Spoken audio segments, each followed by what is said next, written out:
2021년 7월 6일 화요일 새벽 예배 주님 앞에 올려드리시겠습니다. 기도드리십니다. 할렐루야. 감사와 찬양과 영광과 존귀와 높임을 받으시기에 합당하신 우리 아버지 하나님, 오늘도 우리에게 베풀어 주신 은혜와 사랑에 감사를 드립니다. 진흙덩어리 이 육신 속에 거룩한 생명의 빛 성령님을 부어주셔서 깨어나게 하시고 살아나게 하시고 산자의 하나님 되시는 하나님의 자녀로 영과 혼과 육이 살아 주님을 예배할 수 있는 자로 불러 모아주셨으니 그 은혜가 크고도 감사합니다. 오늘도 주님이 원하시는 참된 예배자의 삶을 살아갈 수 있도록 이 새벽 시간부터 또 종일토록 삶의 제사 산제물이 되는 하루가 될 수 있도록 인도하여 주옵소서. 예배를 시작하는 시간입니다. 하루 일과를 시작하는 시간입니다. 성령 하나님이 주관하여 주시옵소서. 예수 그리스도 이름으로 기도드리옵나이다. 아멘. 다같이 사도신경으로 신앙 고백드리겠습니다.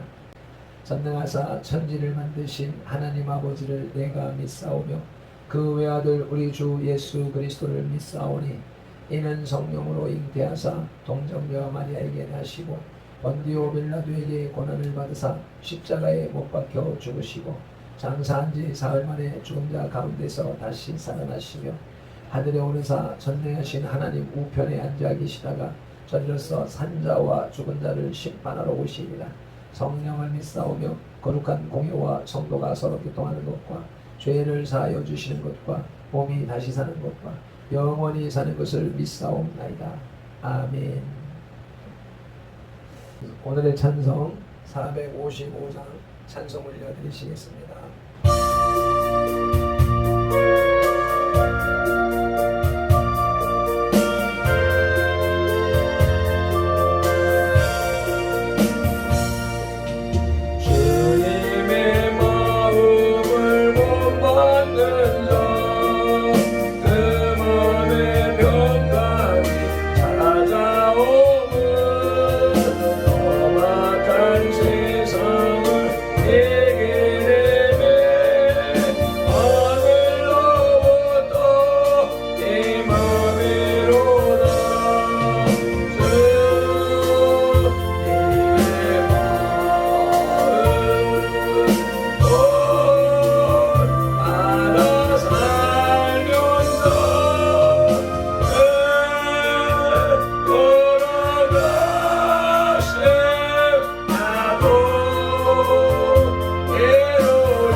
아멘. 네. 오늘 우리에게 주시는 하나님의 말씀은 로마서 2장 21절 말씀입니다. 242쪽에 있으며 유대인과 율법이라는 소제목이 붙어있는 네 번째 단락입니다. 함께 합독하시겠습니다. 그러면 다른 사람을 가르치는 내가 내 자신은 가르치지 아니하느냐? 도둑질하지 말라 선포하는 내가 도둑질하느냐? 아멘. 그러면이라는 접속사로 말씀이 시작되는데 17절로 20절에 나타난 내용, 유대인의 신앙이 자기 확신에 찬 나머지 교만에 이르렀다는 내용의 결론을 유도하는 접속사입니다. 17절로 20절에서 유대인들의 자랑거리를 나열한 바울은 이제 21절에서 그러면이라는 접속사를 기준으로 하여 그들의 자랑거리가 얼마나 거짓되며 모순되는 것인가를 밝히 보여주고 있습니다. 다른 사람을 가르치는 내가 내 자신을 가르치지 아니하느냐는 구절은 20절에 어린아이의 선생으로 자처하는 유대인들의 모순된 행실로 볼 수 있습니다. 그러나 좀 더 넓은 의미로 본다면 19절로 20절에 있는 네 가지 경우가 모두 해당한다고 볼 수 있겠습니다. 반즈라는 신학자는 바울이 이 말을 통해서 은근히 유대인들의 진리에 대한 무지를 꼬집고 있다고 말합니다. 즉 유대인들은 소경의 인도자니 어린아이의 선생이니 하면서 스스로 자랑하지만 자신들은 스스로 진리에 대한 열심을 버림으로써 실상은 무지한 자라는 것입니다. 이와 같은 성경을 바탕으로 하여 가르치는 자의 자세라는 제목으로 하나님의 말씀을 들으시겠습니다. 예로부터 교육은 백년지 대계라 하여 매우 중요하게 생각했습니다. 인간은 끊임없이 배워야 합니다. 평생 교육이란 말은 이같이 끊임없이 배워야 하는 인간의 상황을 잘 묘사하고 있습니다. 그러므로 교육, 즉 가르치는 일은 매우 중요합니다. 그래서 그런지 유대인들은 이 교육을 중시했습니다. 신명기 6장 1절로 9절에 의하면 하나님께서는 유대인들에게 늘 여호와의 말씀을 자녀들에게 가르치라고 명령했습니다. 신명기 6장 1절로 9절 찾아서 읽으시겠습니다. 한 목소리로 합독하시겠습니다. 이는 곧 너희의 하나님 여호와께서 너희에게 가르치라고 명하신 명령과 규례와 법도라. 너희가 건너가서 차지할 땅에서 행할 것이니 곧 너와 내 아들과 내 손자들이 평생에 내 하나님 여호와를 경외하며 내가 너희에게 명한 그 모든 규례와 명령을 지키게 하기 위한 것이며 또 내 나를 장구하게 하기 위한 것이라. 이스라엘아 듣고 삼가 그것을 행하라. 그리하면 내가 복을 받고 내 조상들의 하나님 여호와께서 내게 허락하심 같이 젖과 꿀이 흐르는 땅에서 내가 크게 번성하리라.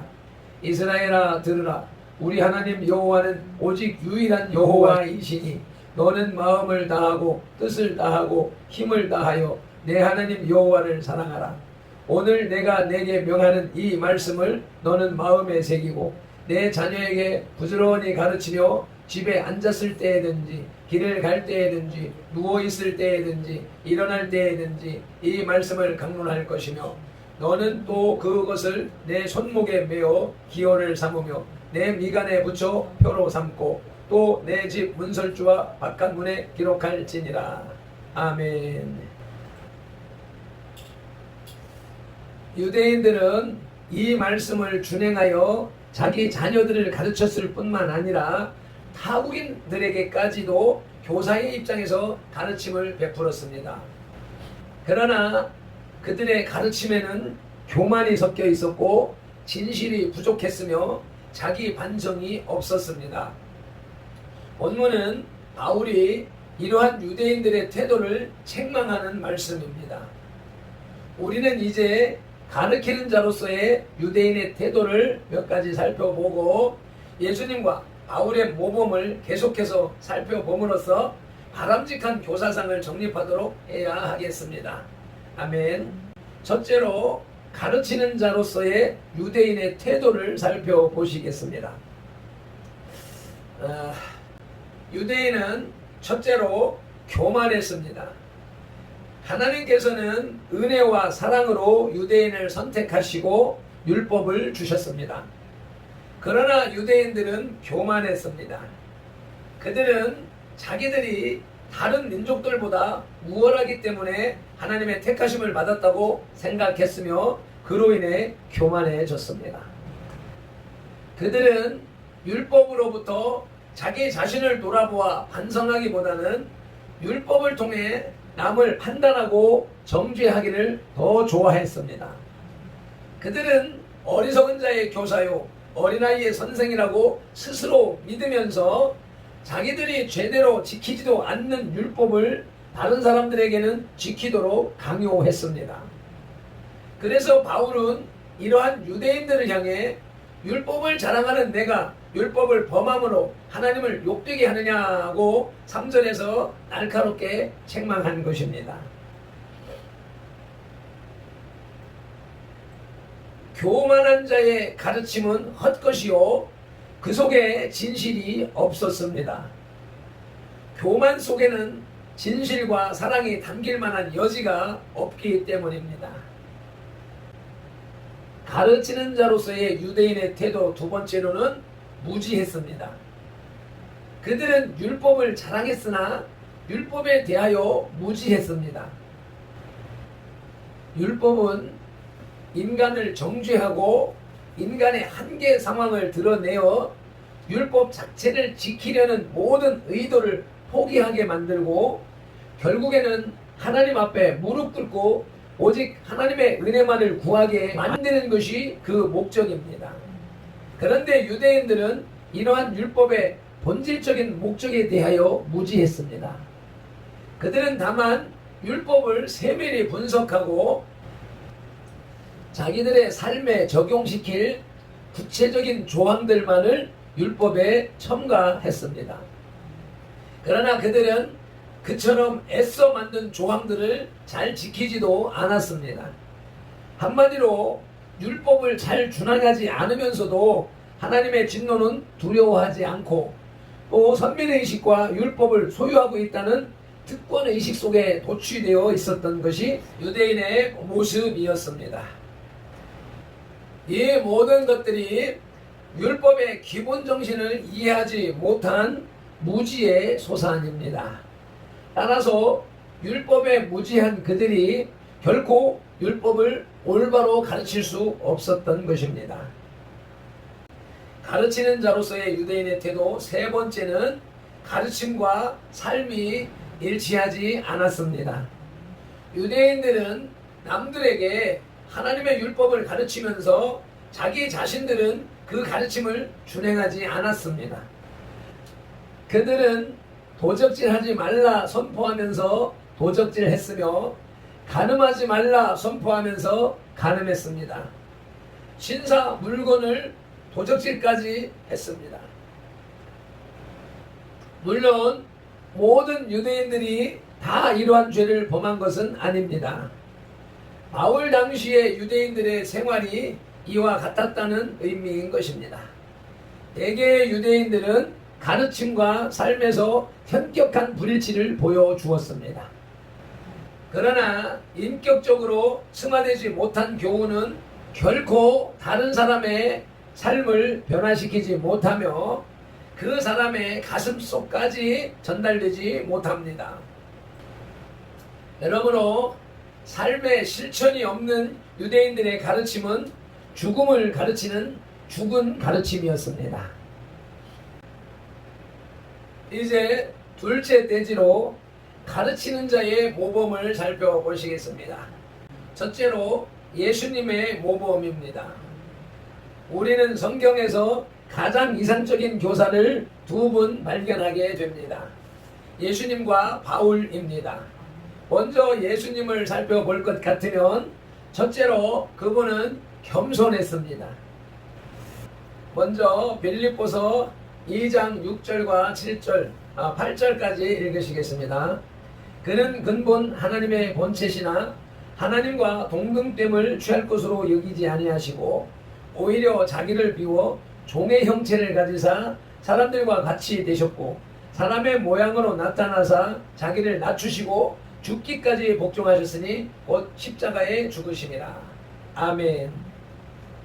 예수님은 이와 같이 하나님으로서 인간의 몸을 입으시고 이 땅에 오셔서 인간을 위하여서 섬기시고 매맞으시고 죽어주시기까지 하셨습니다. 이것이 겸손의 최상의 극치인 것입니다. 예수님은 첫째로 겸손하셨습니다. 둘째로는 예수님은 하나님의 뜻을 다 아셨으며 율법의 의미를 다 아셨습니다. 정확한 지식은 교사의 중요한 조건입니다. 셋째로 예수님은 언행일치의 삶을 사셨습니다. 아멘.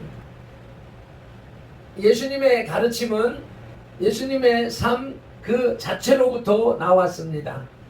예수님께서 어떻게 사셨는가 하는 것이 그대로 우리에게 교훈과 본이 되었습니다. 그리고 다음으로 예수님께서 가르치신 방법을 보면 첫째로 예수님은 일반 서민들이 알아듣기 쉬운 이해할 수 있는 말로 가르치셨습니다. 둘째로 일상생활에서 흔히 일어나는 사건들을 비유로 들어 가르치셨습니다. 즉 생활과 교육의 현장을 밀접히 연결시키셨습니다. 아멘. 가르치는 자의 모범 둘째는 바울의 모범입니다. 바울의 경우도 예수님의 가르침의 방법과 거의 유사합니다. 바울은 학식이 뛰어났습니다. 그러나 그는 겸손했고 언행일치에 근접한 삶을 살았습니다. 그러므로 그는 담대히 나를 본받으라 라고 말할 수 있었습니다. 고린도전서 4장 16절과 빌립보서 3장 17절입니다. 먼저 고린도전서 4장 16절 말씀을 함께 읽으시겠습니다. 그러므로 내가 너희에게 권하노니 너희는 나를 본받는 자가 되라. 아멘. 빌립보서 3장 17절입니다. 형제들아 너희는 함께 나를 본받으라. 그리고 너희가 우리를 본받은 것처럼 그와 같이 행하는 자들을 눈여겨보라. 아멘. 참교사는 이와 같이 자기 제자들에게 나를 본받으라는 말을 진실로 말할 수 있는 사람입니다. 말편들도 이와 같은 말을 하기에는 예수님과 바울에게는 절대적으로 미치지 못하지만 참된 교사가 되기 위하여서 나를 본받으라 라는 말을 감히 여러분들에게 선포합니다. 그리하여야 그 말에 합당한 삶을 살 수 있기 때문입니다. 말씀을 맺겠습니다. 바울은 17절로 20절에 언급된 유대인들의 자랑거리가 어떻게 죄가 되는지를 밝히고 있습니다. 즉 유대인들은 다른 사람을 가르치면서 자신은 가르치지 않고 또 도적질하지 말라고 선포하면서 자신은 도적질한다는 것입니다. 교육은 단순한 지식의 전달이 아니라 인격의 교류입니다. 이를 다른 말로 바꾸면 가장 훌륭한 교사는 입으로 가르치는 자가 아니라 몸으로, 행동으로, 삶으로 가르치는 교사라는 말입니다. 아멘. 이와 같은 교사가 되기 위해 발핀돌이 노력합니다. 발핀돌이 노력하는 것처럼 여러분들도 발핀돌을 본받아서 이 노력하는 삶이 되시기를 간절히 축복합니다. 기도드리시겠습니다. 하나님 아버지, 오늘도 우리에게 생명을 불어넣어 주시고 그 생명 속에 진리의 말씀을 불어넣어 주시오니 감사를 드립니다. 우리 육신 속에 영혼이 들어있다고 산 사람이 아니라 우리의 영혼 속에 진리의 말씀이 들어있어서 그 말씀의 인도함을 받는 삶을 살아가야 진정한 사람이라, 산 사람이라, 하나님이 인정하시는 산 사람이라 하는 말씀을 우리에게 들려주시고 깨닫게 하시오니 감사합니다. 진정한 교사, 참된 교사, 예수님과 바울을 본받아 발핀돌도 그렇게 삶을 살아가게 하시고 발핀돌의 제자들, 선돌의 지체들도 다 함께 그와 같은 삶을 살아서 이 세상에 하나님의 백성들, 하나님의 자녀들을 확산시켜 나가는 주님의 뜻을 이루어가는 존재들이 다 될 수 있도록 은혜를 베풀어 주시옵소서. 오늘도 말씀을 실천하며 살아서 이웃들에게 말씀의 본이 되므로 주님이 원하시는 참된 교사가 되는 발핀돌과 선돌이 다 되게 하여 주옵소서. 감사하며 바울의 로마서 2장 21절을 통하여서 참된 교사상을 가르쳐 주신 예수님의 이름으로 기도드리옵나이다. 아멘. 455장 주제 찬송 한번 힘차게 올려드리시고 동성으로 기도하시겠습니다.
참된 교사상 예수님과 바울의 삶을 본받는 자가 되기 위한 말씀을 꼭 붙잡고 주여 삼창하며 기도로 나가시겠습니다. 주여 주여 주여. 할렐루야. 아버지 감사합니다. 고맙습니다. 우리가 본받아야 할 자는